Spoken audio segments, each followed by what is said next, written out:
මම හිතන්නේ මේ කරන්න තියෙන යුතුයකම කරා ඉතින් වැරද්දක් වුණා. ලංකාවටම වැරද්දක් වුණා. ඒක ගැන ඇත්තටම සමාව ඉල්ලනවා. සේවකයන්ට මගේ අතින් වෙච්ච දේ පිළිබඳව අවුලක් තියෙනවා. ඉතින් ඉස්සරහට ඒ වැරදි හදාගෙන අලුත් ගමනක් යන්න බලන් ඉන්නවා. මේක මේ මොකක් හරි ඔබතුමාට වෙන අනුමೋದනක් එක්ක ආපු එකක් කියලා. අනේ නෑ මේක ඇත්තටම මගේ වැරද්දක් හින්දා වෙච්ච දෙයක්. ඒක කියන්න ඕනේ මම වැරද්ද පිළිගන්න ඕනේ. ඒ පිළිබඳව මම අනිවාර්යයෙන්ම පිළිගන්නවා. බලමු ඉස්සරහට වෙනස් විදියට අලුත් කොත්තුවක් අරන් ඉන්න ආපහු.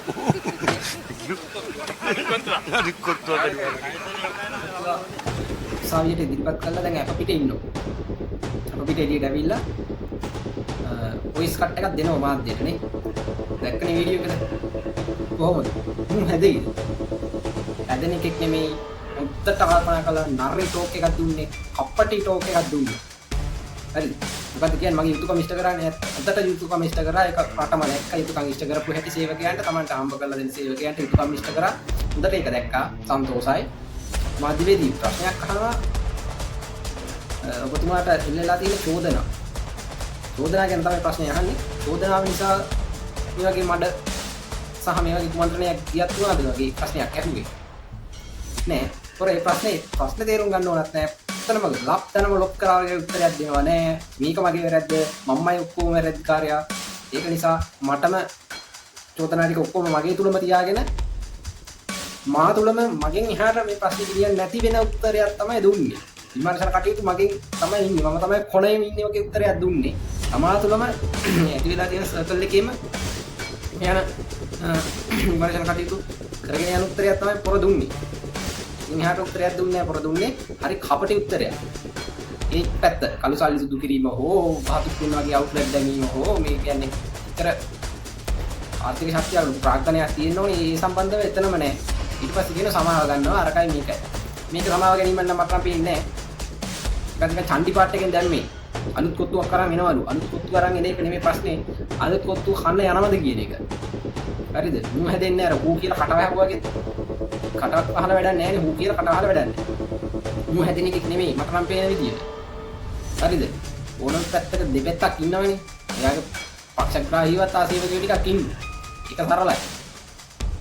හැබැයි යාලත් මේ ඉජිපෙරෙත් තමයි පොඩ්ඩක් ආවේ. සර් ආව සර් අද අතරම් කොටාගෙන නෑ සර් දැන් අපිත් එක්ක ඉන්න ඔය කතාවක් කිව්වනේ. කල්දිප්පන්. ඉතින් ඒක තරලා දේවල්. ඒ වගේ හිතන්න දෙයක් නැහැ. කෙනාගේ කෙරුවාව දැක්කනේ. ඊගෙන කතා කරලා වැඩක් නැහැ. වැඩේ තියෙන්නේ ඉන්න සේවකයෝ හරියට නීතිය ගැන දැනුවත් නැහැ. මුළු වෙලාවෙම ෆැමිලි ටික හරියට දාලා මෙහෙම වුණා නම් ඒ මනුස්සයට ඊට වඩා නීතිය ක්‍රියාත්මක වෙනවා කලින්. නීතිය කියන දේ හැමත පොදුයි. ඒක උත්තුටත් පොදුයි. ෆැමිලිලටත් පොදුයි. ඒක නිසා නීතිය කරන්නේ නීතිය විධානයටතේ නීතිය කටයුතු වෙලා තියෙනවා. ඒක තමයි අනිත් පැත්ත ෆැමිලි එන්නේ නැහැ. දැනුවත් වෙලා නැහැ. මිනිස්සු දැනුවත් නැහැ. මිනිස්සු හිතන්නේ මේ රස්සාවක් කරාව එයාගේ තැන වැඩ කරා.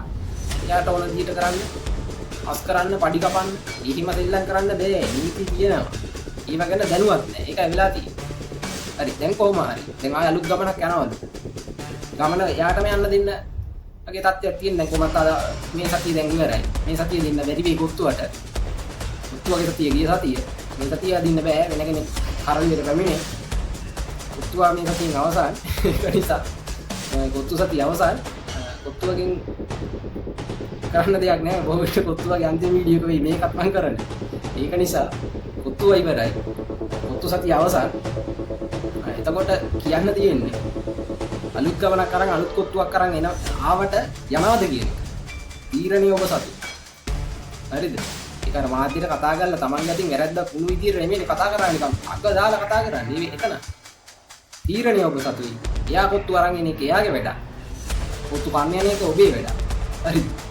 කෙනා කවුද කියලා දැන් හොඳටම දන්නවනේ කොහොමද කියලා අඩුම ගානේ මෙතෙන්දිවත් පොඩ්ඩක් අර ඉමෝෂනල් විදියට හැසිරෙන්න ඉහිම ගතියක් නෑ අර තග ගානේ ඊ ගතිය ඉතින් ඌට ඇරෙන්නේ නෑ ඉතින් හරිද උපතින් ගෙනාපු ගතිය ඌට යන්නේ නෑ හරිද කොහොම කරා අමාත්‍යයක් දෙකක් තුනක් ඇද්දි ආයි පටන් ගනී කොහෙන් හරි හරි අර එමයි මෙහිමයි පුතාලා පටන් ගන්න ඌ ඉගෙන ගන්නෙත් නෑ පාඩම් හරි කමන්නේ පොත්තු සතිය මෙතනින් නිමයි පොත්තුවගේ නඩුව එමීට යාවි පුදුමතර ෆැමිලි දාලා ඕක මේ මේ විදියට හරියට කරා නම් කොත්තු අද ඔහොම කියන්නේ නැහැ. එහෙම නැහැනේ. ප්‍රශ්න විසඳන්නේ කට්ටිය සෝෂල් මීඩියා එකේනේ. වෙලා තියෙන දැනුවත්භාවය නැති එක. ඒ නිසා හැම දෙයක් ගැනම පොඩි දෙයක් දැක්කත් හොඳට කියවලා බලලා දැනුවත් වෙලා ඉන්න. Tamanට අදාළ නැති වෙන්නේ නැහැ. ඕන වෙලාවක කොයි වෙලාවෙ මොකටද ඕන වෙයිද දන්නේ නැහැ. ඒක නිසා හරි ඒක ගැන ඔළුවේ තියාගන්න. ඔත්තු සතිය නෙමයි. ඔත්තු අරන් ඒවි. වෙන කරන්න දෙයක්වත් නැහැ නේ පොරට මේ විදිහේ. ඔත්තු අරන් ඒවි. අරන් ආවර ඔත්තු කන්න යනවද? වෙන කොහෙන් හරි කනවද? කියන එක ඔබේ වැඩක්.